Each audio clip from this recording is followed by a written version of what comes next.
Up Sports network of shows. Please check out other Fired Up Sports Network podcasts like the P-Lot Pod, Water Cooler Talk, Bell Smashers, Philly Sports Love and Pain, Drunk on Broad, Beer Battered Sports, and the Fired Up Sports Show, which are available on all major podcasting hosting sites and social media. Also, check out Mark Ramos' Roundup on firedupsports.com, which breaks down the happenings going on with all your favorite local teams.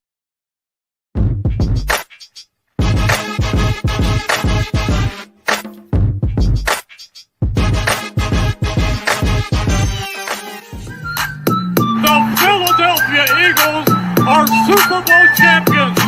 E-A-G-L-E-S, Eagles! The swing of the miss, struck him out. The Philadelphia Phillies are 2008 World Champions of Baseball. Ladies and gentlemen, the Flyers are going to win the Stanley Cup. The Flyers win the Stanley Cup for the lead. Yes! Iverson, wow, what a fake off Daniels as he broke his ankles and got all the way to the cup.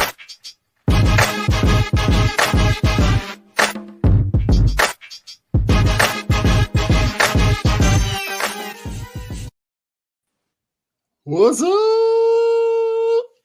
What's going on, fellas?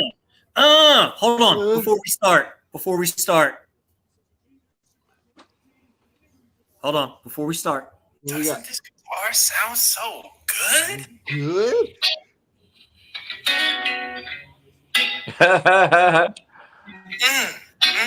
Come on, Stotty, baby. Ooh, Stotty too hotty. Head up and down the space. I know I'll be A-OK. I know I'll be A-OK. When I see trouble come my way, I'll be making lemonade. I'll be A-OK.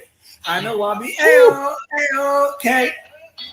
I had to hit it. I had to hit it with the Stotty too hotty, baby. Oh God, Hit it with the Stotty too hotty. Well played. That Rich. was Well epic. played. I saw a video floating around today. They had the side by side of his home run and the Hoskins home run with the bat spike, and like it was eerily like similar. Bro, But- I got goosebumps watching the video with just the crowd noise. Oh, Like dude. they took the commentators out and it was just the crowd noise. I got goosebumps on how electric it was. Everybody singing his walk-up song, and then first pitch, kaboom. Like, oh my God. What a time to be alive. Oh, listen, and the Birds are 4-0. 4-0. Who would have thought? Listen, as incomplete of a 4-game stretch as they could have played, they're still 4-0. They're still fucking up, and they're still fucking teams Yeah, up. and they're still winning. Do you know what the Right? craziest thing is? The Talk to me. craziest thing that I've realized watching these Eagles this past 4 long weeks that are flying by in the season, we still haven't played a good game. We still haven't played. We have not played a complete game on all 3 sides of the ball. It is absolutely mind-blowing that this team finds ways to win. Good teams find ways to win, and we haven't had a complete game yet. Imagine when we click. It's going to be fucking scary because we're still, and it's not like we're beating teams marginally. We are beating teams pretty bad. And then the Washington game, all right, no bullshit. The refs were fucking terrible. The refs in that game were absolutely dog shit. The officiating was terrible. Yep. Our defense was bad in a sense. Jalen Carter's worst game as a pro, still ranked 5th highest defensive lineman for the week, according to Pro Football Focus. What a How month. fucking crazy is that? He still was ranked 85.5. He was the 5th highest rated lineman. Yeah. I mean, listen, you saw the video that I sent you guys. Like, he's getting double teamed and Every play. still driving guys back. He just dominates Yep. at every play.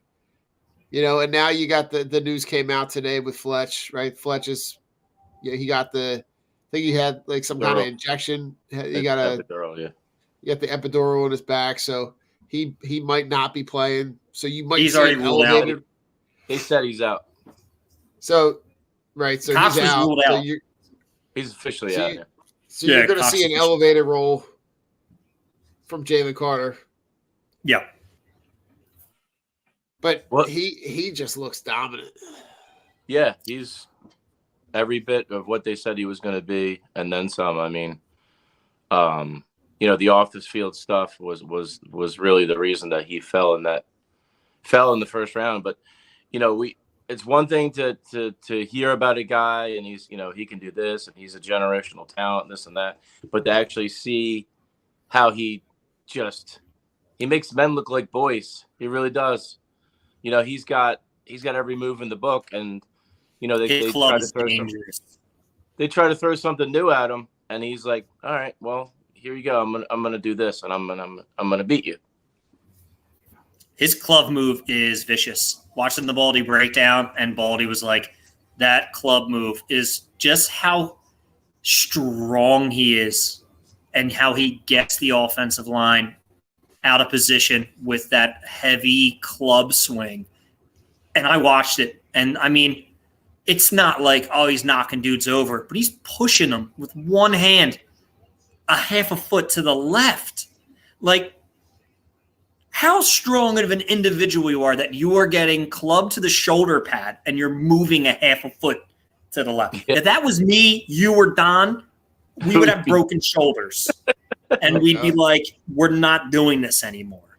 Because that's how scary Jalen Carter is. And let's talk about Nick Morrow playing fucking hella good, dude. Wow. Nick Morrow is playing phenomenal. Zach Cunningham playing great. Yep. Tackling machine. I mean, the touchdown, okay, whatever. But, and then the Phantom, I love the Phantom holding call that they called on him, and it wasn't even on his side. So I was like, this is kind of goofy. But I think my biggest takeaway was the weakness in the outside defensive back position when they had to move Bradbury to the slot. Yeah, I did not like that move. I thought it was you made yourself weaker. Nothing against Job, but it's hard when you don't have a slot corner. And if it's me, I'm happy that Howie went out and got Roby. I mean, it's going to be like 2 weeks for him to get into the system, but I think that's a great move. He's familiar with the system, and it's just going to bolster that defense until Avonte Maddox comes back. Yeah, you're right. But Avonte Maddox needs to figure it the fuck out because that dude is made of glass. That dude is always out. As dominant as he is in the slot, he is always hurt. Right, Rich, to go back to Nick Morrow for a second, right? 11 tackles on Sunday, 3 sacks, 3 tackles for a loss, 1 forced fumble. Like, had himself one hell of a game. He played fucking I think well. Right, but that's something we've talked about, the product of playing behind this line. And those linemen, right, the defensive line consuming all those blocks and really allowing the space and pace for the second level to really be able to get and penetrate and make those tackles. But, like, you're right. I think Bradbury ultimately, right, the move is outside. I heard Ruben Frank talking about, with Roby, looking at, like, the Jets or Dolphins game as far as a target date for him to start playing there. And which is when we need him. We need him for the Dolphins because we need to figure out a way to, contain Tyreek Hill. I mean, and you've seen Buffalo did it well. Buffalo contained Tyreek Hill. I did not think Buffalo was actually going to win that game. I thought, Miami had enough firepower, but the Bills played it well, and they were able to take away those deep outs, and they were able to take away the middle of the field. And that's what you're going to have to do against Tyreek Hill. He's the one cut and go guy. You can't let him get past you, and they played well. Even after Tre'Davious White was out, they were still able to contain him.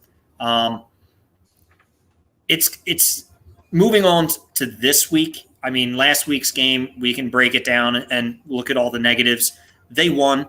That's what I'm looking at. Sam Howell played out of his mind. The refs helped Washington in more ways than none. Stupid penalties hurt the Eagles, but a lot of them were ticky-tacky bullshit penalties. I have a feeling now every time we line up for the brotherly shove, they're going to be looking for something. But it makes me laugh when other teams are attempting the Philly shove or the brotherly shove, and they can't do it because it's all about our offensive line play. It has nothing to do. Jalen Hurts still squats 600 pounds, can still get a yard regardless if he's getting pushed or not. Moving on to this week, I mean, we got a Rams team that I did not think was going to be good this year. Yeah. I did not think so. I can't believe I'm saying that Matthew Stafford may not be a one-read quarterback the way he's getting Higbee, Puka Nakua involved, Tutu Atwell. I mean, they're putting up points in abundance without Cooper Kupp. It could be a system thing, but their offense right now and Kerryon Williams is on a roll.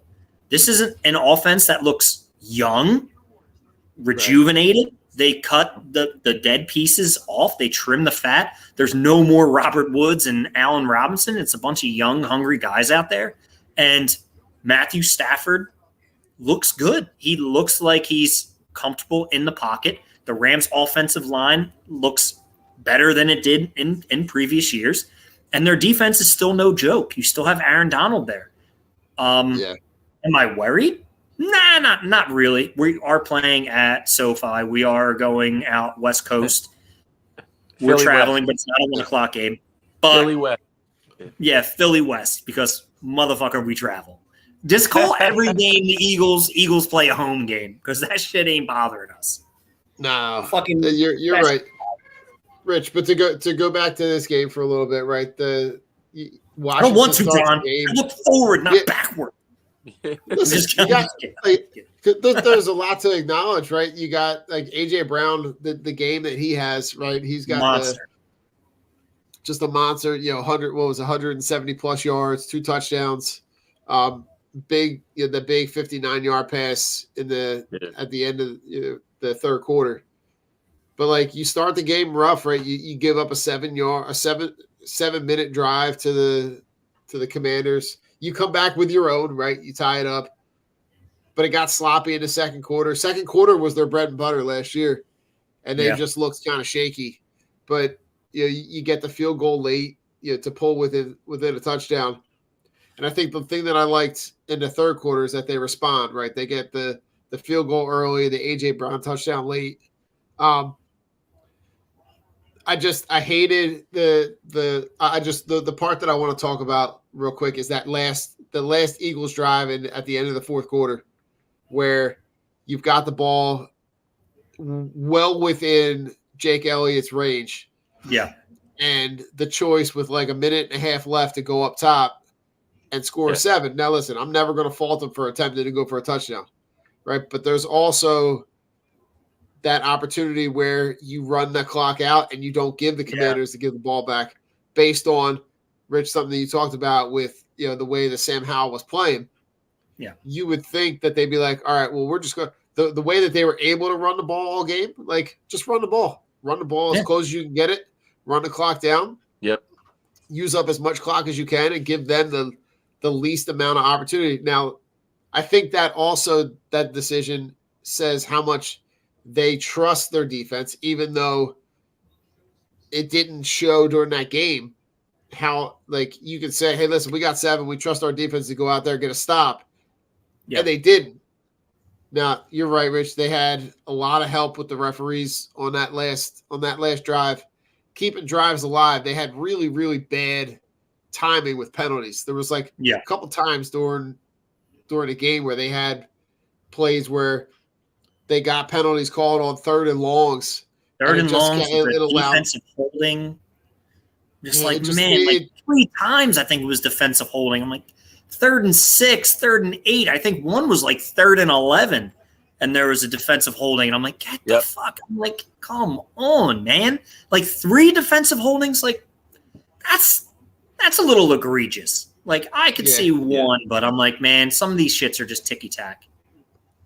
Joe, talk to me about the feel of the game in the stadium, right? Because you're down there on Sunday.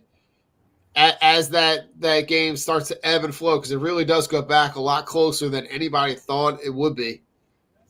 Yeah, I mean, Talk to me about how you're feeling throughout the flow of the game through the field goal. It definitely was a roller coaster from start to finish.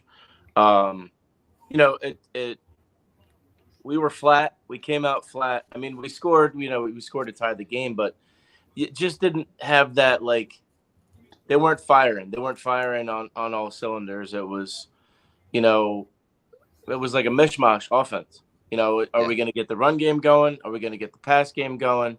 You've got false starts and penalties, and it was a slop fest. It really was. There was no consistency. There was no flow, no offensive flow in that first half. But we, as poorly as we played in the first half, we were within a score, right, or 10. It just had that feeling of, like, Washington, yeah, they're up, but they don't have the firepower to pull away from a team. The calls that they were making with the refs were just brutal. Like the play, the touch push where they called the penalty. I think it was on Landon Dickerson. Dude, if you look at the replay, Payne, the D tackle, has his hand under the ball. Yeah. How do you not see that? There was another play in the game where the guy waves his hand, fair catch.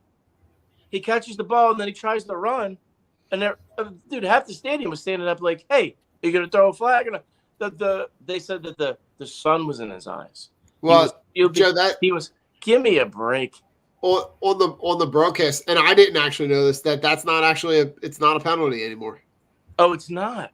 No, so it's one of the player safety rules that even if you wave your hand up in the air, that's you automatically down the ball where it is, but it's not a penalty if you advance it, because as soon as he catches the ball, the play essentially is called dead. Oh, my bad. No. Listen, for missing that. I should know better. I should know better. Joe, but you and like half they're gonna know these things. I'm a referee. I didn't know that. I didn't know either. All right, but they get the field goal at the end of the middle to the end of overtime. I like the way that they kind of fought through some adversity. They fought through some bad penalties to be able to get the win. Essentially, right? We're going to look back at this game later on in the season and not remember all those little idiosyncrasies, right? Because the win is the win, and we just kind of move on. Real quick, before we start talking about LA. Make it long. Is Jake Elliott starting to cement himself as the best kicker in this franchise's history? The guy that they picked up off the Bengals practice squad? What? He's definitely Cody Parkey. How dare you? Rich, I saw the stat. You're not the guy with 1 foot. He's got more points than TJ. I saw that. I know where you're going. 48 that Daniel Jones has, 46.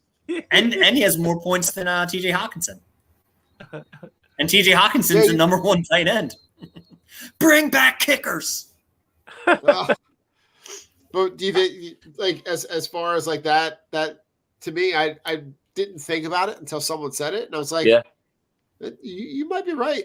Because give him 1 more year. I say if he keeps doing this in another year, I think he surpasses David Akers. It's incredible how he nailed that. A guy from the practice squad is arguably our best kicker. He saw talent. In team history. Clutch, long kicks. Like, look at the Super Bowl. We get that fumble. He kicks a field goal. We're up 8. If he missed that kick, we probably lose that game. You get right, Tom Brady back. Tom Brady the ball back, only down by 5. You ready? So he essentially Wally pipped the previous kicker. Anybody got an idea who the previous kicker was that got Cody injured Park. before? No, there you go.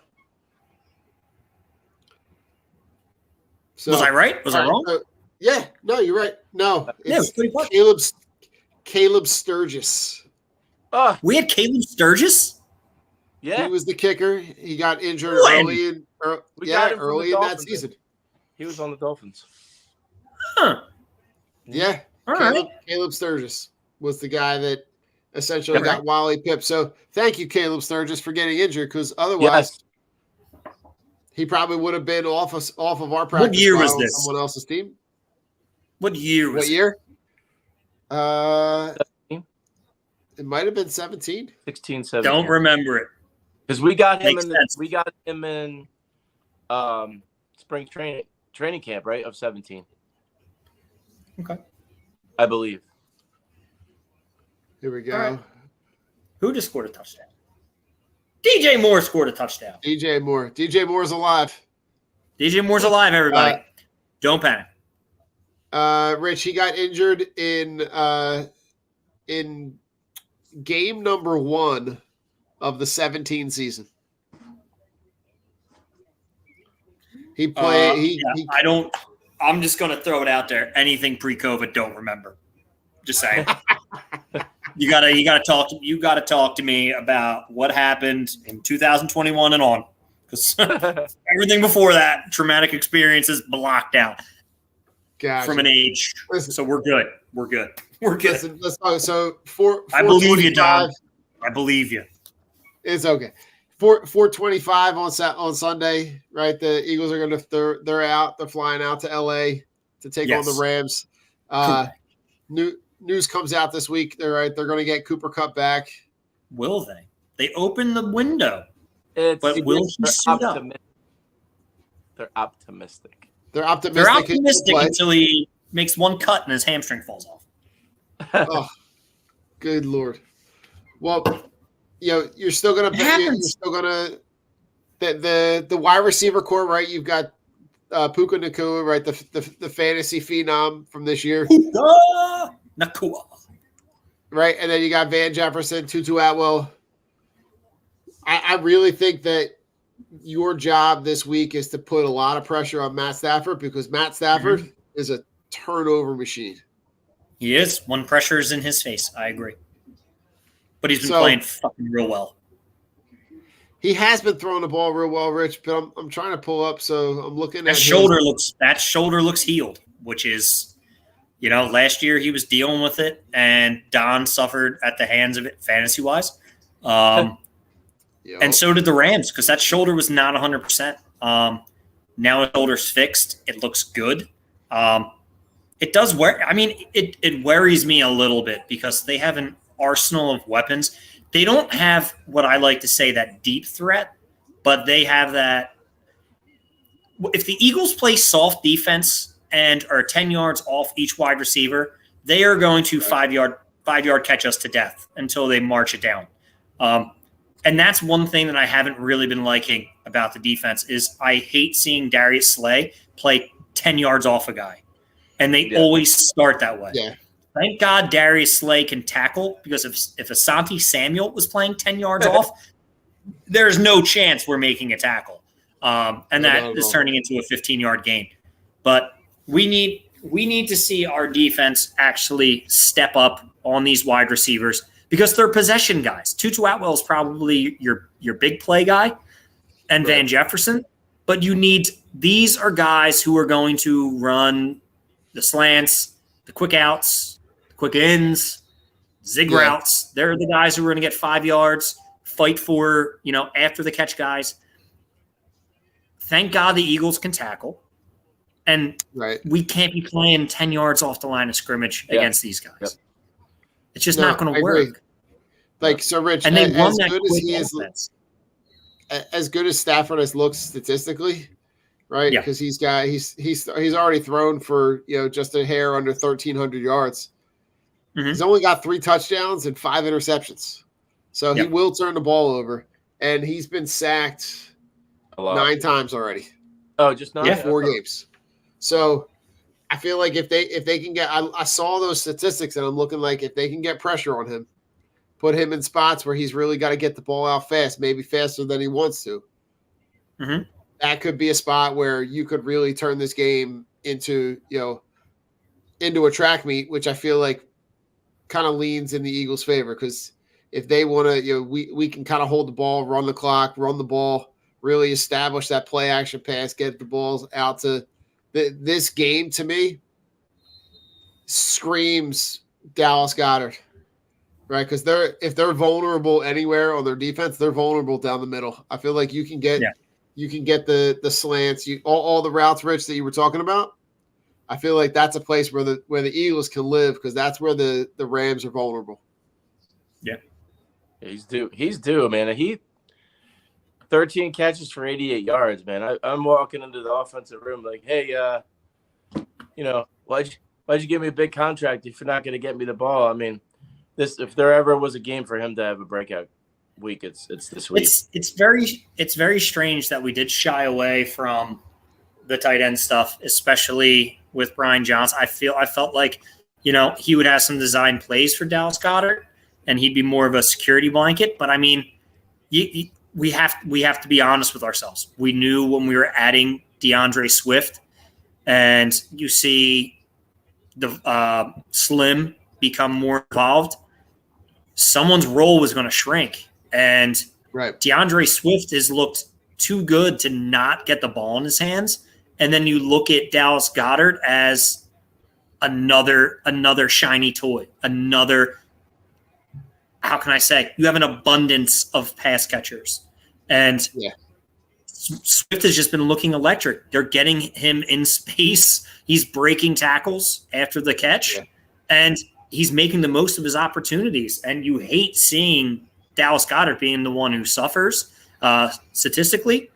But he always comes through. And I don't doubt that they don't have plans for him. It's just the Eagles are finding ways to win without forcing the ball to certain people.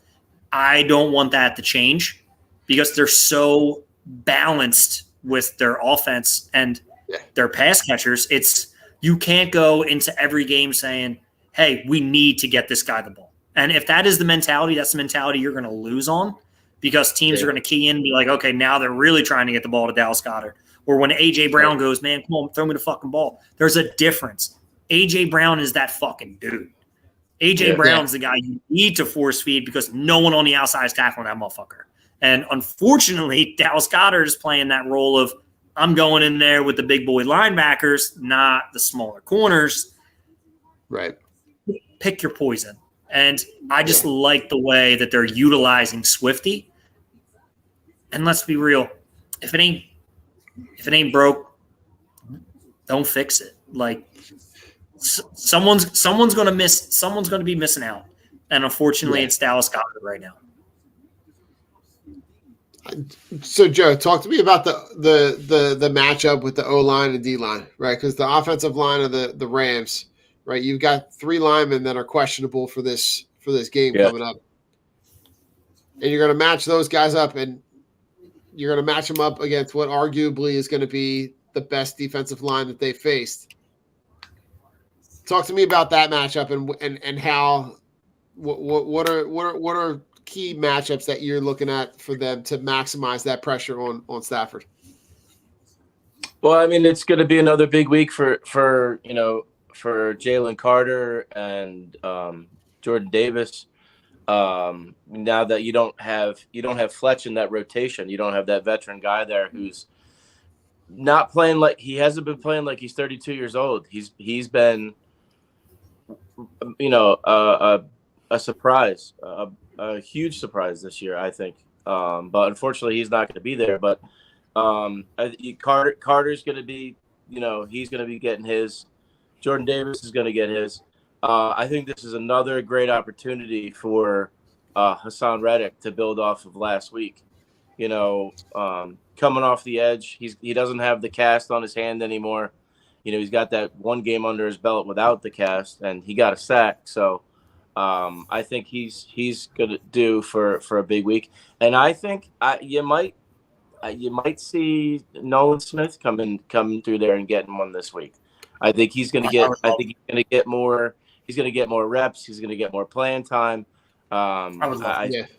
I think he might get his first NFL sack this week. But this game, for me, I think this game is on Desai because of Stafford. You know, he's whether they do quick passing game or they do 5 or 7 step drop, that he has to be able to in-game adjust. You know, he did a poor job of that last week against Washington. You know, I was there. You know, why are we playing prevent? Why are we playing off? You have James Bradbury and you have Darius Slay. Let them do their jobs. And you know, Slay needs to follow the top guy. Bradbury follows the second tier guy. So that's the way it needs to be. Don't put that much pressure on your defense when you're missing a guy like Fletcher Cox. Yeah, I couldn't agree with you more. I need to see more. I just want to see just Slay shadowing the number one wherever he goes. I don't want to see Slay sticking to one side. Slay needs to be. You can't have Terry McLaurin versus Josh Jobe. No, like it needs to be Terry McLaurin versus Darius Slay all day. Justin Jefferson versus Darius Slay all day. Darius Slay versus Cooper Kupp all day. Like that's what you pay these guys for. You pay these guys to be number ones, to follow number ones. Stop with the dumb shit. Stop with I'm putting this guy here and he's staying here. Yeah, that works great. And then they avoid that whole fucking side of the field. Yep. Right. Like if I'm Darius Slay, I go into the defensive meeting saying, I'm the number one. I'm just stating that as a fact. Nothing against you young guys, nothing against you, JB. I'm the one guy. Right. You put me on the number one. That's what you brought me here to do. That's why I'm back. Stop with the dumb shit. You don't need to put Jobe on an island against Terry McLaurin like they did last week. He had good defense on the one catch. Terry McLaurin just made it look fucking easy because that dude catches everything. But at the same time, put fucking Slay on him. It's not hard. Yeah. It's the easiest thing you could do. That touchdown by Dotson to tie the game with no time left. Bradbury was on position. Dude, it's the last play of the game because you know your guy, you know where you're supposed to be, but he's playing out of position.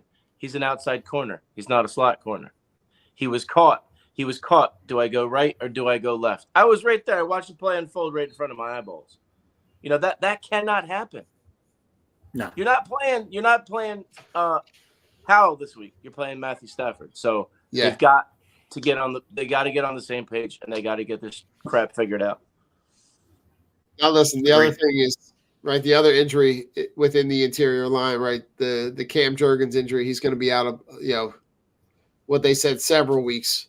So now you've got Sua Peta filling in, right?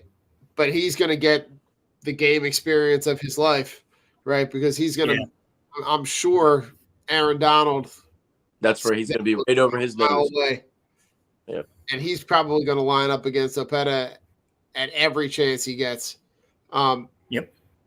I think that's going to be on the Eagles to scheme ways to be able to, you know, force, you know, either force Kelsey left, right, to be able to kind of, you know, double team Donald and at least get a chip and you know, kind of help, or put him in situations where he's on the move and you're getting the ball out early, getting it out fast, you know, because Aaron Donald will be on you in a half a second.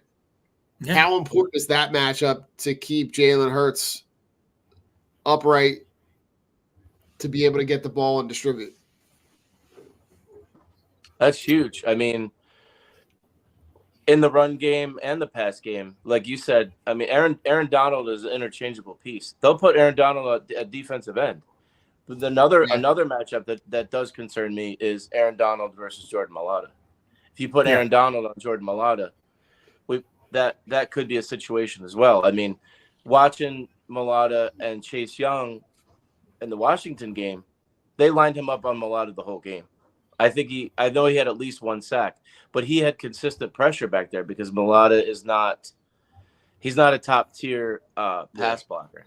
And a guy like Aaron Donald, you're really going to have to, you have to account for him on every single play. The chipping, whatever your run plays, there's got to be another guy there to help with the blocking scheme. But Aaron Donald, he moves all over the line, so you have to know where. Obviously, you have to know where he is at all times. But yeah, in the run game and the pass game. Yep, I like it. True. Here we go.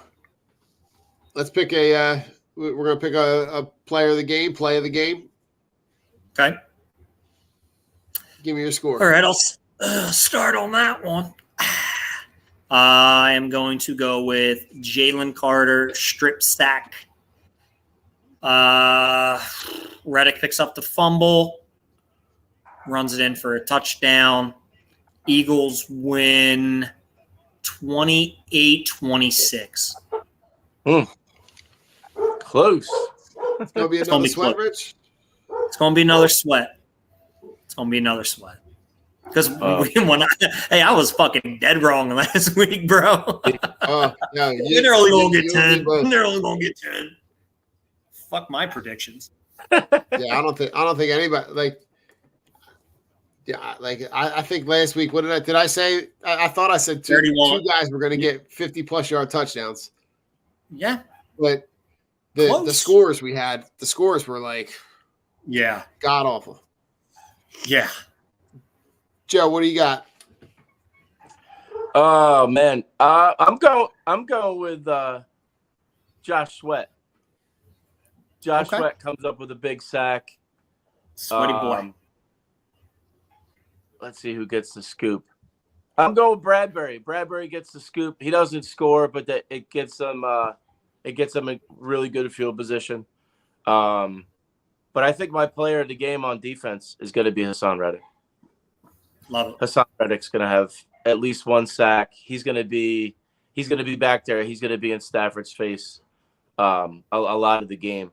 My player of the game for overall is going to be Hassan Reddick.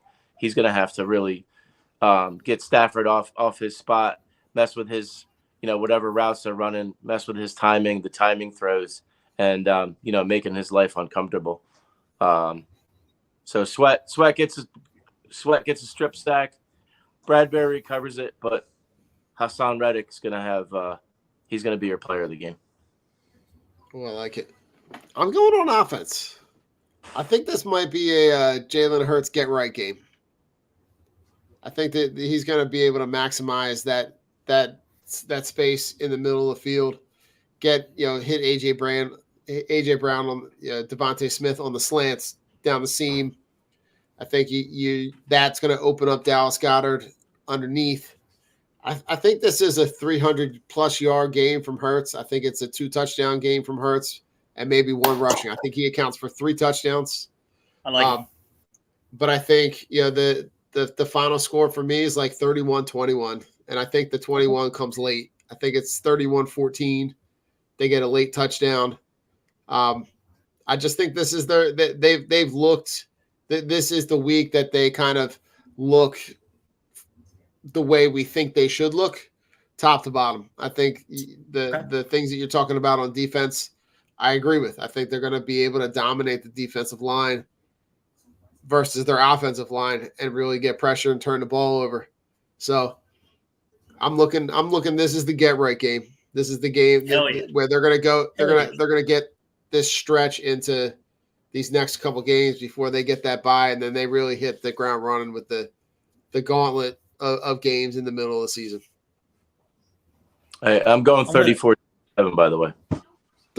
Say again, Joe? 34-27. I like it. I'm also going to say Jalen Carter shows he is the next Aaron Donald in this game. He outplays Aaron Donald. Yeah. He outplays Aaron Donald in this game. Watch. He's got that on his shoulder. He got that shit right there. Yep. Love it. I love it. Listen, gentlemen, we're going to take a commercial, and then we'll be on the back end. We'll talk some fantasy football. It's been real. Go Birds. Go Birds. Joe, we'll see you later. Go Birds. Go Phils. Love you guys. Later. Have a good one. There we go. Go Birds. See ya. Go Birds. Go Birds. Go Birds. Von C. Brewing Company is a 20-barrel, 16,000 square foot microbrewery with a 2,500 square foot tasting room, including a spacious outside beer gardens in Norristown, PA, in the heart of Montgomery County. The Von C. family is part of the family that started C. Schmidt and Son Brewing in 1860.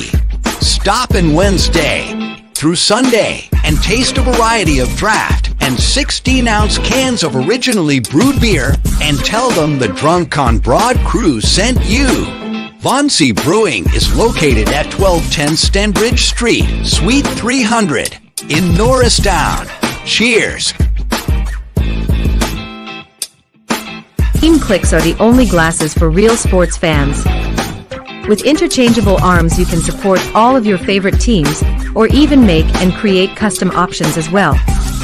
These die-hard sports fans have realized that sports fans needed something other than face paint to show their love and passion for their teams. Go to teamclicks.com/DOB and show your love for your hometown team. And La Torrent's curated collection of men's and women's watches is a perfect investment that lasts for years to come and fits perfectly with your every outfit and style. Our range of classic watches aren't just a great perfect formal and casual accessory, but a time machine that takes you back to memories. Explore our collection of timeless watches that can reflect your taste, personality, and personal style. Our exclusive collection of carefully curated, affordable luxury watches is what you need to make a personalized style statement. You can take pride in your prized possession, handing it over to the next generations as your most loved asset that they can also own and display with the same pride. These high-quality pieces stand the test of time, giving exceptional value and return on your investment. Go to la-touraine.com and use code DOB at checkout and get 10% off. If you're looking for unique sports apparel, check out Streaker Sports. They've dug deep into the archives and have brought back some incredible defunct team logos and have even created entire defunct league collections. They also have collections paying homage to sports culture, including the Miracle on Ice, Slap Shot, Caddyshack, the Mighty Ducks, and even have a license with Wiffle Ball and USA Hockey. Only for Drunk on Broad listeners, use code BROAD at checkout to get 10% off anything at streakersports.com. Again, that's 10% off anything at streakersports.com with discount code BROAD.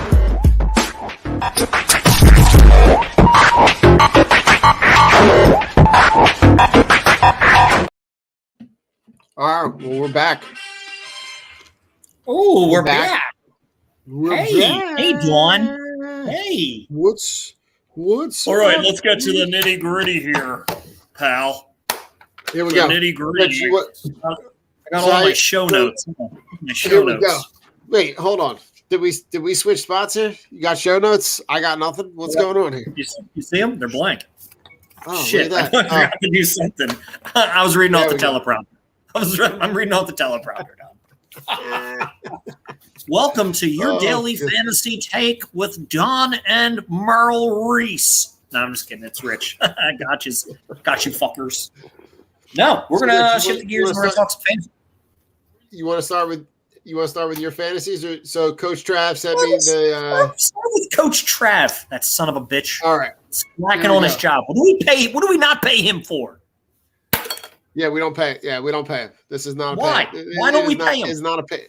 It's not a paid gig, Rich, of because this. we don't get Because of because this. we don't get paid either. Wait, we're not getting. All right, guys. We're there he is. Are we part of a revenue share? Oh, we've Don. got a very. All right, we're working on a minimal budget, Rich. Don, how much money do we have? We got a couple hundred $100 in the account. Don, Do you want me to send? You want me to Venmo Coach Trav a couple bucks? Don, it's a weird time to say this, but I took out a yacht in your name coming Tuesday, and I need like at least $2 million. Okay. Listen, Guys, I think you're referring to the New Heights podcast.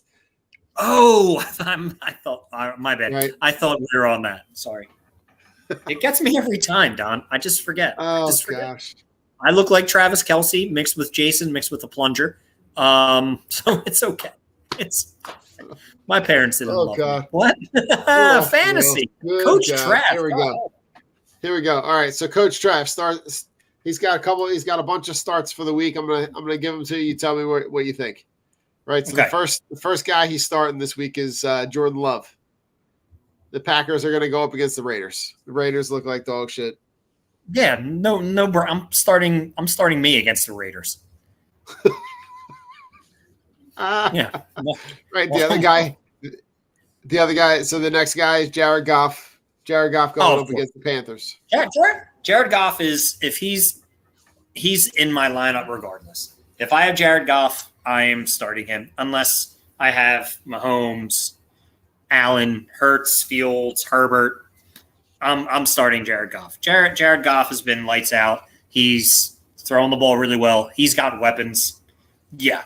Give me all of Jared Goff.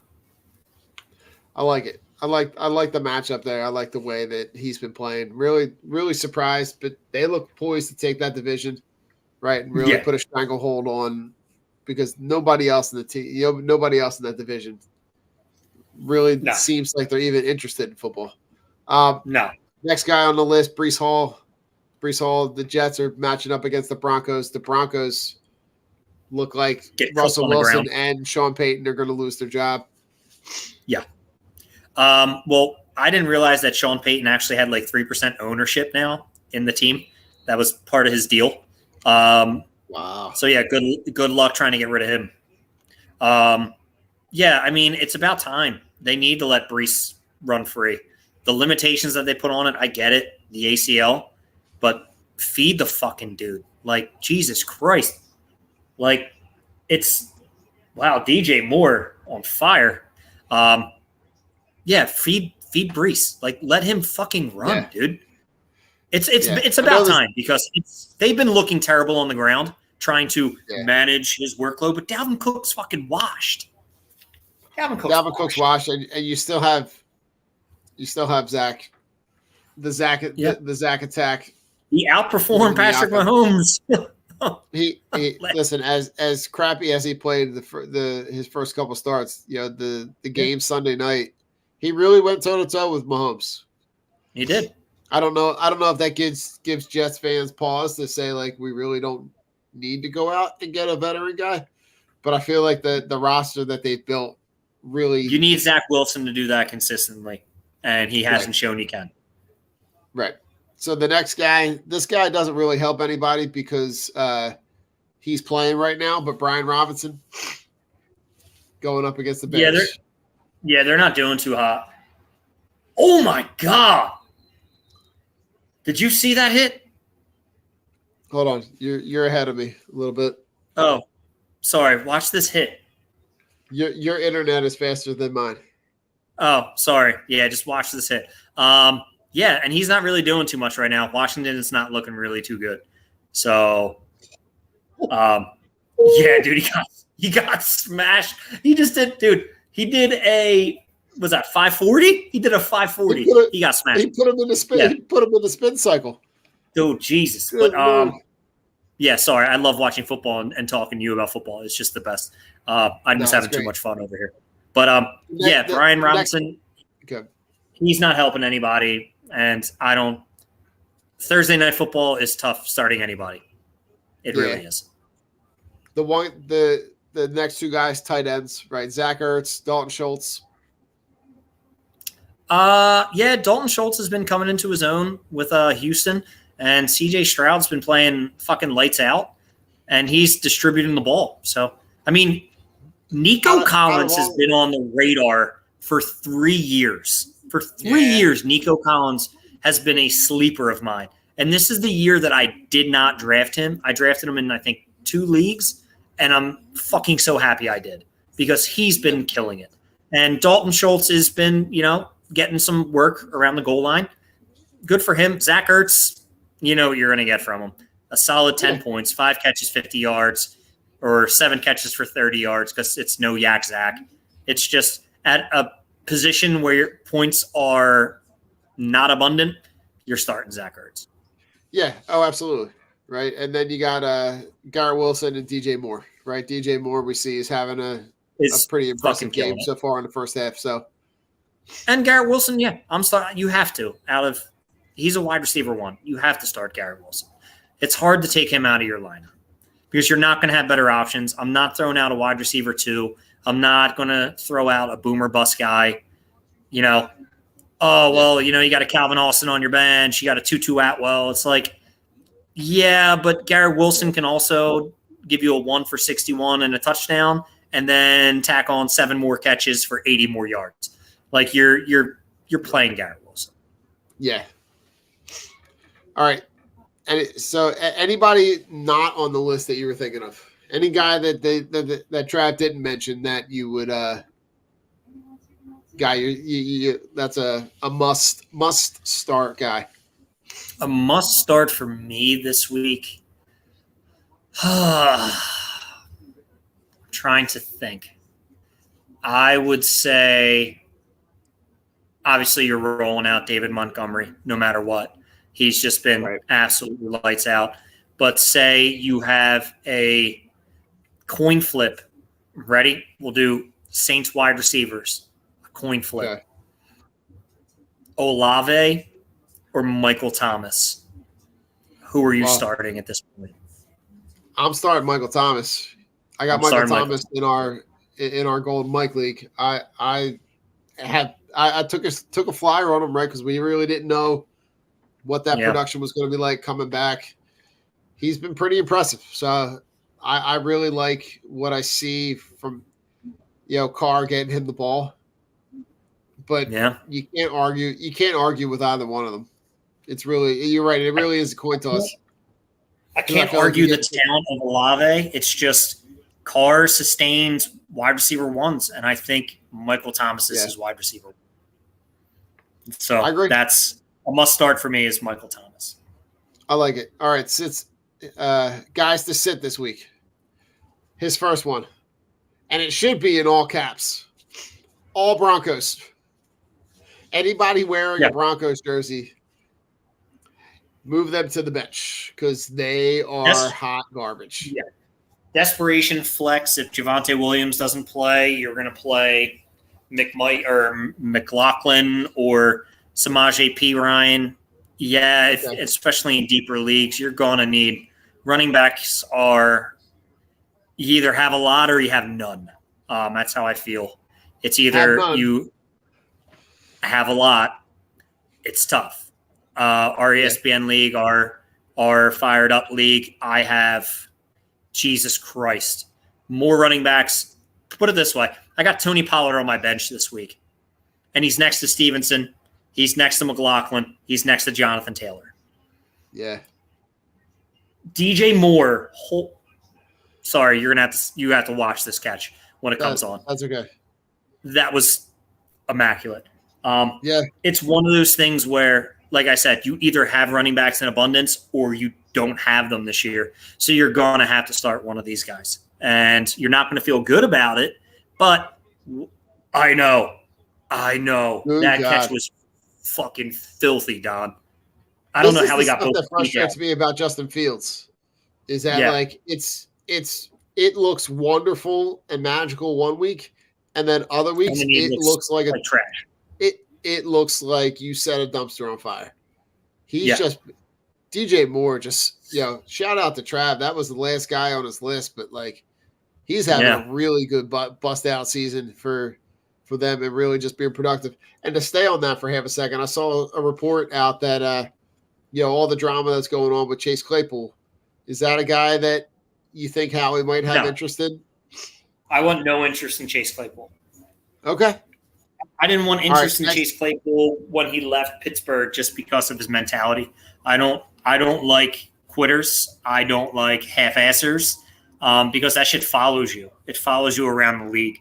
That's a problem he needs to fix, not an organizational fix. Gotcha. And I don't think it's for here. Plus, he's going to be the third option. He's not a slot guy. He's an outside guy. I don't want Chase Claypool on this team. I love Zacchaeus. Quez Watkins is whatever. But I like having a number 3 who can go out there and catch a 50-yard touchdown and who will actually give it his all rather than bitch-ass Chase Claypool who likes to give up on teams. I'm not about that. He did it in Pittsburgh. He did it right now with the Bears. It's the attitude that gets me. You can have all the talent in the world, but you have a fucking shitbag attitude like that. I don't want any parts of it. Yeah, and So I think on this roster, I don't think that would stand We out don't like need a it. sore thumb more than anything. Yeah, and we don't need All it. right, Rich, here we go. So Sunday night, Cowboys, 49ers, the second sit of the week, Dak and Brock Purdy.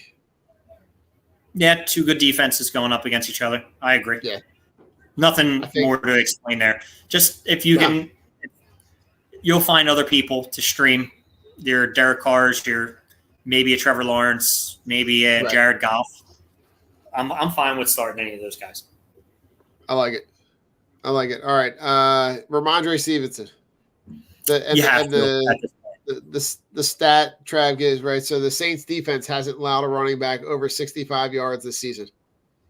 That doesn't change this week either. No, and Mac Jones playing as terribly as he has, it kills Ramondre Stevenson. If there was a competent quarterback who would get the ball down the field and actually open things up, it wouldn't be too bad, but you're stuck with Mac Jones. I like it. All right. Last one. All Steelers pass catchers. Nobody worth trusting. And and then there's the unsureness of whether Kenny Pickett plays. I honestly think, in my opinion, the best option for the Steelers going forward is Mitch Trubisky. I think Kenny Pickett's terrible. I think Kenny Pickett is not an NFL caliber quarterback. I think he is a glorified clipboard holder. And to me, he just he can't hack it. I don't like his pocket presence. Don't like his awareness. He throws a okay deep ball, but it seems like he's constantly getting bailed out by his wide receivers. Yeah. And he stares guys down all the time. It's just, I know it's his second year, but I didn't like him as a product coming out of Pittsburgh? I think he came from, right?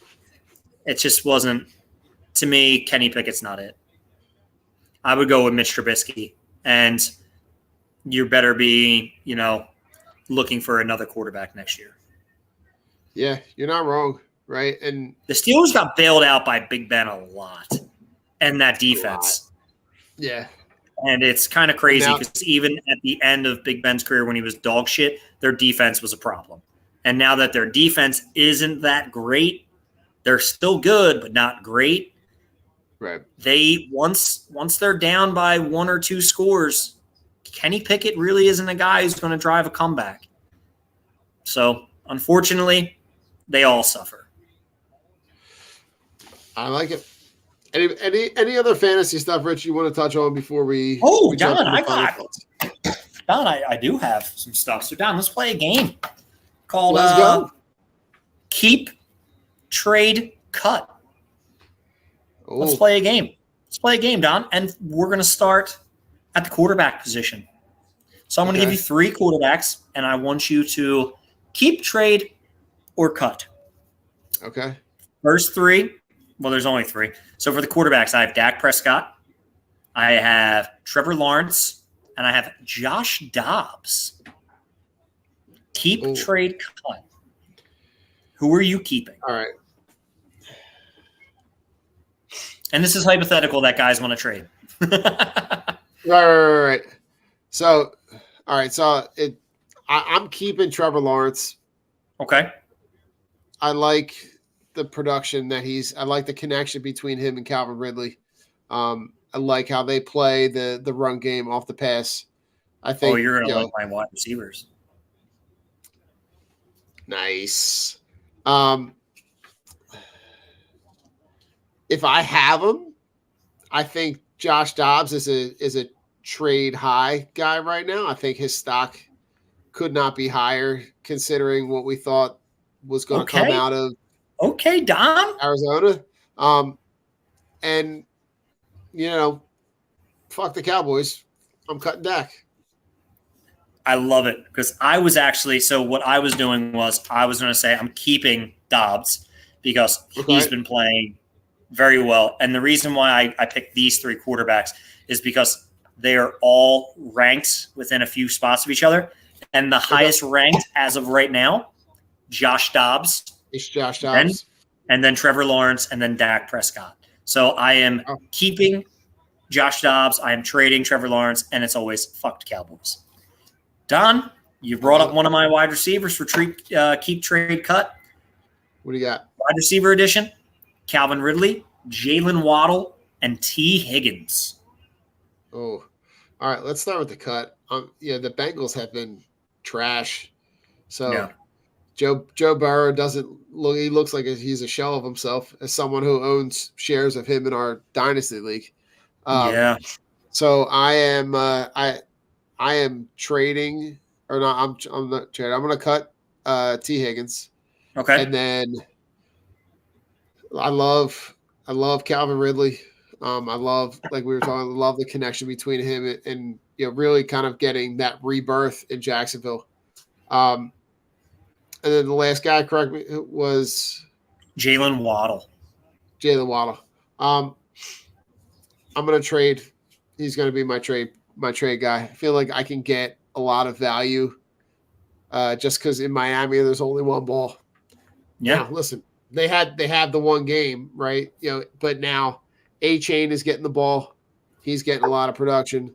Yep. Tyreek Hill is getting the ball, getting a lot of production. Yep. I feel like there's value there to trade that you can get guys back on your roster.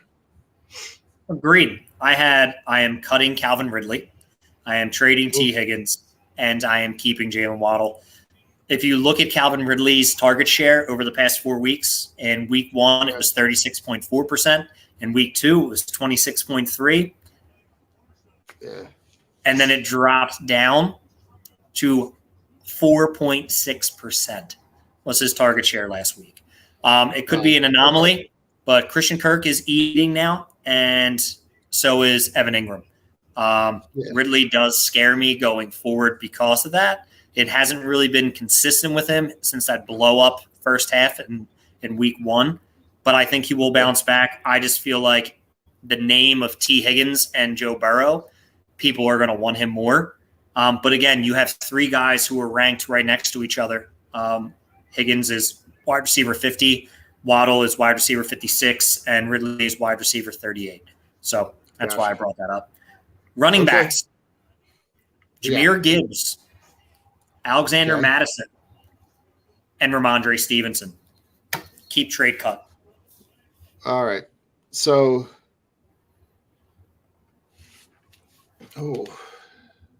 give them to me again. Jahmyr Gibbs, Alexander Madison, Ramondre Stevenson. All right. I feel like the guy that I'm going to trade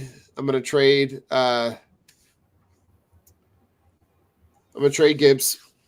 Yep. I feel like there is value there to trade. I feel like he's not being utilized properly. Mm-hmm. People are waiting for that bust out game. So that's a good trade candidate. The skills are there. Right. I agree with you. Ramondre is a guy, I guess. I don't know. The Patriots just seem like they're hot trash juice. So he's a guy I'm by. He's a guy I'm cutting. Yeah, I'm cutting them. And who was the last guy? Madison. I'm keeping. I like Alexander Madison. I do too. He just needs to hold on to the ball. And Don, the final category for tight ends. Keep, trade, cut. Dallas Goedert, Kyle Pitts, and George Kittle. Oh, all right. I mean, I guess just because the offense, I think I keep Kittle. Right, Kittle's a top 3, top 5 guy, and that offense is just humming. So I feel like that's a guy that you could get that 10 to 15 point production from almost every week. Goddard's a buy. He's a buy low guy right now, so I feel like that might be a guy that I try to trade. I feel like you might be able to convince somebody that there's some value because they're not utilizing him properly. And then I cut Kyle Pitts. I cut Kyle Pitts for the same reason that I was just talking about with Ramondre Stevenson. The offense in Atlanta seems to go through Bijan Robinson, and him only. And Desmond Ridder sucks. So they built and their Jonnu team Smith backwards. has a higher target share. Yeah, Jonnu Smith is technically the tight end 1 in Atlanta right now, which is a damn shame because Kyle Pitts is that good. It's free Kyle Pitts. Dallas Goedert, I'm keeping because right now. Go ahead. No, they might as well just move on. They might as well just move him. Move him. I would just trade him. If I were them, I'd either trade him or I'd move him out. Like I would think about moving him outside. I don't understand why they haven't. You have Jonnu Smith, make him just line up and put Kyle Pitts. He's a freak. Make him just play on the outside. Arthur Smith does so much questionable shit, and I don't think they're going to be good with him as their head coach. Like, he's fucking terrible. He just does dumb shit all the time. And I'm cutting Kyle Pitts for that sole reason. I am keeping Dallas Goedert because right now he is tight end 30, and I don't think that is sustainable. And George Kittle right now, I think I saw it was like tight end 12. He's more of a guy that I think you can get away trading and getting a good piece back if you did have the luxury of Kittle and Goddard. Or if you have another guy on your bench and you have George Kittle. People like the big names. People like sexy, flashy. They see George Kittle and they go, oh, this guy's going to be a top 5 tight end. He might be. I mean, because the position's so bad. But if I can get a nice wide receiver 1, low end, running back 1 or 2, I'll take them for George Kittle. Because we need it. Don, I like it. Thanks for that, bud. Thanks. There we go. Absolutely. I like that. That was fun. That was fun. My final thoughts are you never know when somebody just needs, to be acknowledged. And I'm not saying acknowledge like, hey, you're doing a good job, but, you're walking around the hallways at work, walking around, the park, and you see people just doing laps. I was off yesterday just doing laps, saying hi to everybody I could. Because you never know when somebody needs to be, like, noticed. In a world where people are just invisible, sometimes you just want to give a smile, give a head nod. Good job. Keep it going. Saw some Philly shirts. Yeah, go Phils. Saw some Eagles hats. Hey, go Birds. Thumbs up. People running around who are trying to lose weight and, they're huffing and puffing. Hey, man, keep going. They're doing great. Like, shit like that. Like, just being, as we always say, just being kind. I had the incident in work the other day where just going through and just one of our volunteers was in there just working with somebody. And I just said, hey, man, what's going on? And he goes, man, I really needed to hear that. He's like, it's been one of those days, and it was nice he just didn't walk by. Because, people do that. And, some people be like, it's fucking crazy. Like, why would he say that? It's like, well, you never know what's going through people's heads. You don't know how people, what their home lives are or what they have outside of anything. So when you can, acknowledge people. It's always nice to learn the people's names that you work with who are under you. I mean, I walk into work every morning and the first people I'm greeted by are, our maintenance staff, our laundry staff, and, our cleaning crew. And I know them all by names. I give half of them hugs, fist bumps, talk shit, bust some stones. They bust mine. We laugh and, we get to work because without them, my job would be a lot harder. You develop those relationships with people and you just are kind and you get to know them and realize that they're humans too. And you just don't demand things from people and you're just a kind overall human being. It makes, them feel appreciated for what they do because it might not seem as important as the physical therapy and the occupational therapy. But when people need clean clothes or rooms are dirty and you need help, they're the ones that you're going to call. And if you acknowledge them and you appreciate them and you help them out, people help you. But just be kind. You see somebody walking and they look kind of sad, just, hey, man, what's going on? Just, That's all. Doesn't have to be a full-fledged conversation, just a hi and a smile or a head nod, an acknowledgement. It could go a long way. So be kind to people. You don't know what they're going through, and just have a nice positive outlook. Sometimes it's tough for us. I get stuck in dark places, but doesn't mean I want everybody else to be stuck in a dark place. I say hi to everybody I can, or give a head nod, give a wave. It's just being kind is extremely important, and we need it more than ever. Yeah, you're right, Rich.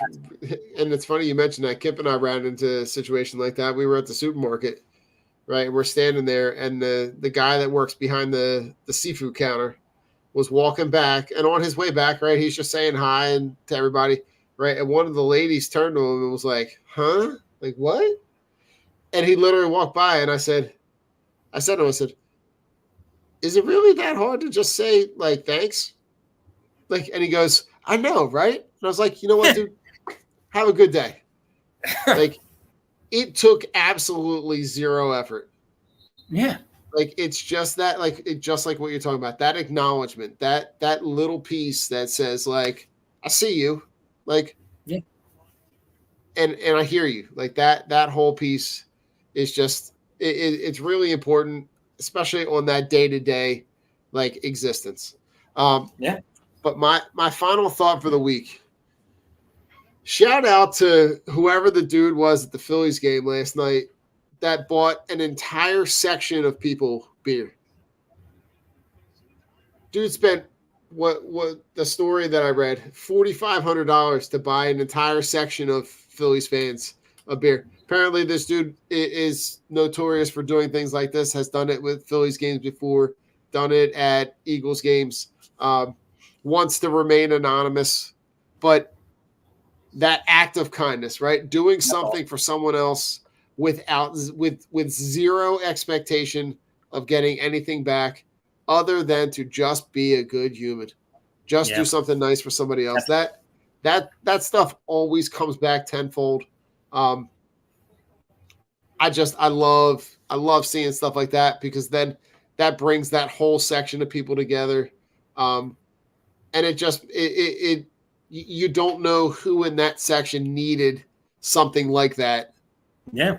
To just, to think like, hey, maybe I could do something like this. I might not be able to buy $4,500 worth of 16-ounce Miller Lights, but I might be able to get somebody something at the local spot the next time I'm there. Yeah. It doesn't take much to be kind. It doesn't. It really doesn't. There's no effort. No. So, Rich, speaking of being kind, on the way out, take us home. Well, first of all, I'm Rich and that's Don. We're drunk on broad. You stuck around, you fucked around, you found out. As always, it's fuck Dallas and Deshaun Watson and Spike Eskin and Ben Simmons and Jonathan Gannon. And let's be real, anybody who ain't with us, you're against us, because it's Bird Gang. It's Phillies. It's Red October. You'll catch Don talking about that probably this weekend. Oh, Saturday morning.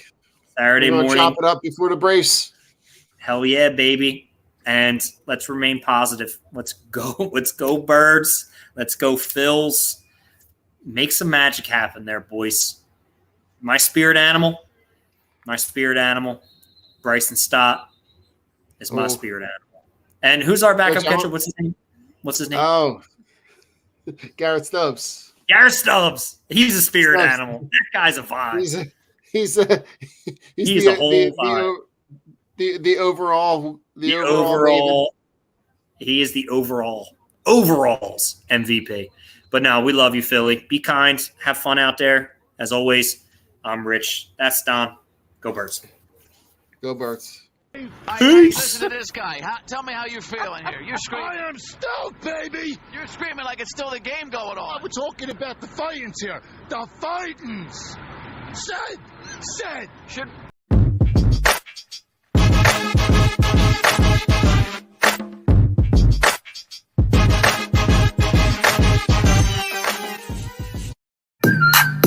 The Philadelphia Eagles are Super Bowl champions. E-A-T-L-E-S